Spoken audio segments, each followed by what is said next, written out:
Les effets secondaires liés aux antibiotiques peuvent être assez fréquents, mais sont le plus souvent bénins. Les accidents les plus sévères sont liés à des manifestations allergiques sévères.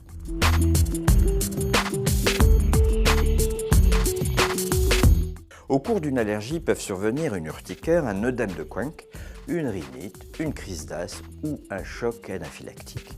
Lors d'une suspicion d'œdème de Koenke ou de choc anaphylactique, qui, répétons-le, est la manifestation allergique la plus sévère, il faut appeler en urgence le 15 ou le 112.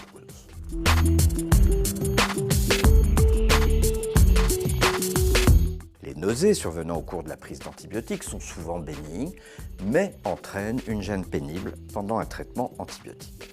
Les diarrhées provoquées par les antibiotiques sont le plus souvent bénignes, mais peuvent perturber la vie quotidienne.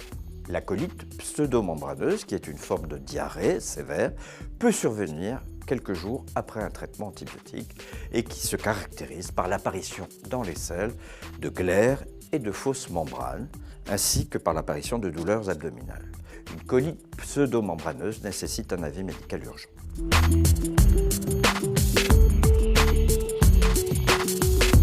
En cas d'apparition d'une urticaire après la prise d'un antibiotique ou d'un choc anaphylactique ou d'un œdème de Koenke, il est indispensable de prévenir son médecin. Un bilan précis devra être effectué chez un médecin allergologue afin de s'assurer de la réelle allergie à l'antibiotique. En effet, l'allergie à la pénicilline, une des plus fréquentes allergies médicamenteuses, concerne environ 10% de la population. Or, 90% des personnes qui estiment être allergiques à la pénicilline ne le sont pas forcément et peuvent ainsi passer des dizaines d'années avec cette étiquette tronquée d'être allergiques à la pénicilline, pouvant alors les empêcher de prendre un antibiotique souvent nécessaire.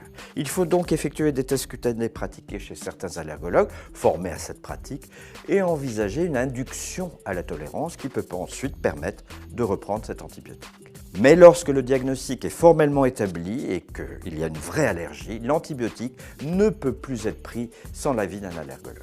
La substance identifiée comme allergisante doit alors être notée sur un document présent en permanence sur vous et être signalée à chaque consultation médicale.